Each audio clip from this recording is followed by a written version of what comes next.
स्मिता और आज का हमारा विषय है भाषा से परे पाठ्यक्रम बीएड फर्स्ट ईयर के लिए। और भाषा से परे पाठ्यक्रम के अंतर्गत हमारा आज का टॉपिक है अनुसंधानात्मक पाठ।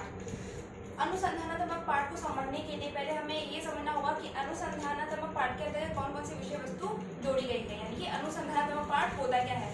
अनुसंधानात्मक पाठ अनुसंधान से बना है, जिसका अर्थ होता है रिसर्च, यानी कि किसी भी चीज की या किसी भी विषय वस्तु की खोजबीन करना ही अनुसंधान कहलाता है। और किसी भी विषय वस्तु को खोज करने के अंतर्गत उसको विस्तृत अध्ययन करना ही अनुसंधानात्मक पाठ के अंतर्गत आता है। यहाँ पर अनुसंधानात्मक पाठ से तात्पर्य लिया गया है व्यक्ति की प्रकृति को समझने के लिए, यानी कि किसी भी व्यक्ति को जानने के लिए हम अनुसंधानात्मक पाठ का प्रयोग किस तरीके से कर सकते हैं। तो व्यक्ति की प्रकृति समझने के लिए हम अनुसंधानात्मक पाठ का प्रयोग 3 तरीके से कर सकते हैं। अनुसंधानात्मक पाठ को समझने के लिए व्यक्ति की प्रकृति के अंतर्गत 3 चीजें जोड़ी गई हैं। पहला है प्रश्नावली, दूसरा है साक्षात्कार और तीसरा है परिचर्चा। पहला है प्रश्नावली। प्रश्नावली के अंतर्गत हम व्यक्ति की प्रकृति को कैसे जान सकते हैं। हम सामने वाले व्यक्ति से तर्क वितर्क करके, यानी कि उससे प्रश्न करके वो हमें उत्तर देगा। कभी हम उसे उत्तर देंगे, कभी वो हमसे प्रश्न करेगा, कभी हम उससे प्रश्न करेंगे। तो इस तरीके से प्रश्नावली जो चलती है, कभी उत्तर देने की, कभी प्रश्न करने की, इससे हमें सामने वाले की प्रकृति पता चल जाएगी कि उसके मन में क्या चीजें चल रही है, उसकी मनोस्थिति कैसी है, उसका व्यवहारगत परिवर्तन कैसा हो रहा है। तो पहला पॉइंट था प्रश्नावली। दूसरा है साक्षात्कार। साक्षात्कार को सामान्य भाषा में हम इंटरव्यू कह सकते हैं। आप सभी इस चीज से विदित है कि ये किस प्रकार का होता है। इसके अंतर्गत उस व्यक्ति विशेष के अंतर्गत कौन कौन सी खूबियां हैं, कौन कौन सी चीजें छुपी गई है, ये सारी की सारी चीजें हम साक्षात्कार के माध्यम से जान सकते हैं और उसकी प्रकृति को समझ सकते हैं। तीसरी है परिचर्चा। परिचर्चा किसी भी विषय वस्तु के ऊपर चर्चा करना, यानी कि उसके ऊपर अपने विचार रखना, सामने वाले के विचार रखना और फिर उसकी मनोस्थिति को समझने की कोशिश करना कि इस विषय वस्तु के ऊपर उसकी क्या टीका टिप्पणी वो करता है। तो ये तीनों चीजें हमें अनुसंधानात्मक पाठ के अंतर्गत आती है, जो व्यक्ति की मनोस्थिति को पहचानने के लिए बहुत ही अति आवश्यक है।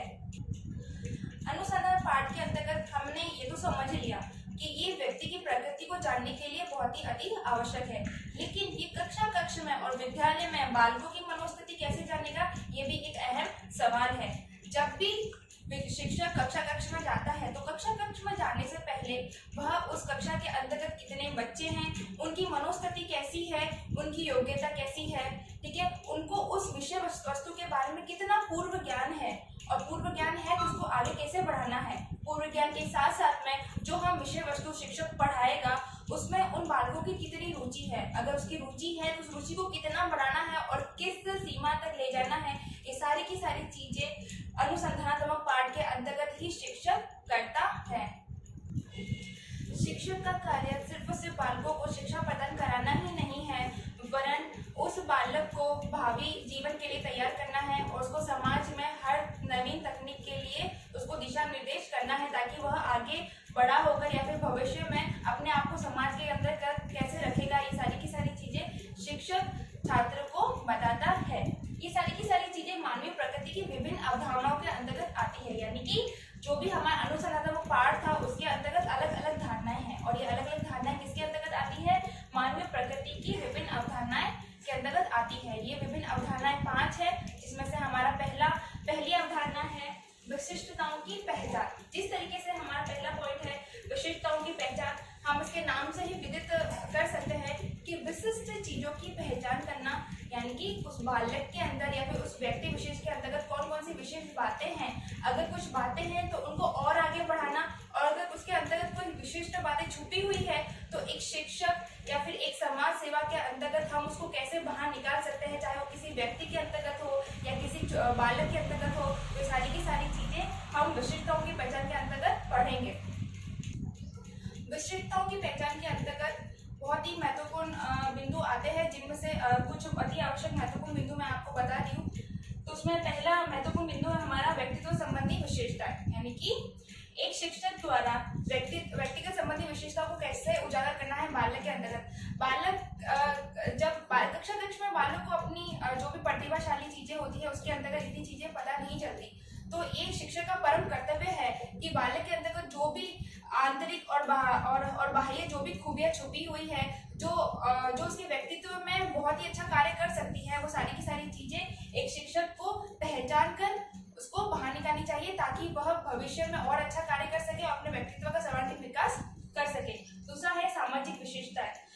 जो वर्तमान जो स्थिति है समाज के अंतर्गत, तो उसमें जो भी बालक है या फिर व्यक्ति है वो समाज से इतना जुड़ नहीं पा रहा कि एक अलगाव सी स्थिति पैदा हो रही है। तो शिक्षक का यह परम कर्तव्य है कि वह बालक को भावी समाज के लिए तैयार करे, उसको बताए कि समाज के बाहर बालक या व्यक्ति कुछ नहीं है और समाज में रहकर वो अपने सर्वांगीण विकास बहुत ही अच्छे तरीके से कर सकता है।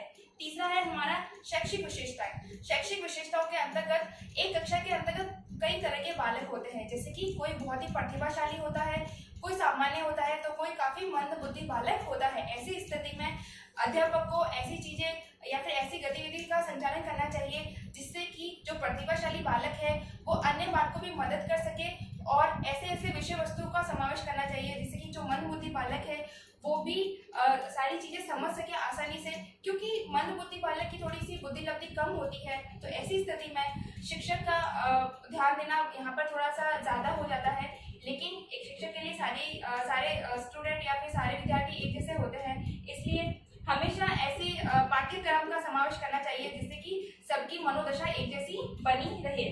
चौथा है सृजनात्मक विशेषताएं।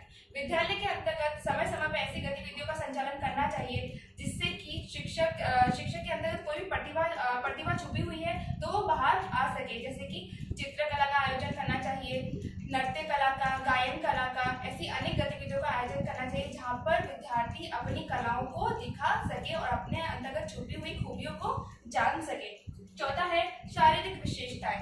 शिक्षा के अंतर्गत जितना कि बुद्धिमान होना आवश्यक है, उतना ही शरीर से भी शक्तिशाली और स्वस्थ होना भी आवश्यक है। इसलिए कक्षा के अंतर्गत एक अलग से विषय जोड़ना चाहिए शारीरिक स्वास्थ्य से संबंधित, जिससे कि बच्चे इसकी विशेषताओं को समझ सके और इसकी जरूरत को जान सके कि हमारे दैनिक जीवन में कितना ज्यादा जरूरी है। अंतिम हमारा पॉइंट है सांस्कृतिक विशेषताएं। समाज में अनेक तरह की गतिविधियां होती है, अनेक तरह के छोटे मोटे तीज त्योहार आते रहते हैं। तो आजकल की जो वर्तमान स्थिति ऐसी है कि जो छोटे मोटे जो भी तीज त्योहार आते हैं उनको एक तरीके से कोई भी इतना उसमें पार्टिसिपेट नहीं कर पाता। तो ऐसी स्थिति में विद्यालय का ये कर्तव्य है कि शिक्षकों को ऐसी रणनीति बनानी चाहिए जिससे कि बालक जो भी इन छोटे मोटे त्योहारों को जो भूल चुके हैं या फिर जो भूलने की स्थिति में है, तो उनको समाज से जोड़े रखे, उनको बताए कि हमारी संस्कृति क्या है, हमारी संस्कृति बिना कुछ नहीं है, और संस्कृति है तो हमारे आगे का समाज भी हमारे लिए बहुत प्रतिभाशाली है। और हमेशा बालकों को ये पता है कि जो भी एक पीढ़ी से दूसरी पीढ़ी से हमेशा हमें शिक्षा लेनी चाहिए और हमेशा हमें ज्ञान लेना चाहिए। हाँ, तो मैं बोलूँ? ठीक है क्लास, तो आज का लेक्चर था बीएड फर्स्ट ईयर के लिए। मैं आशा करती हूँ कि आपको समझ में आया होगा।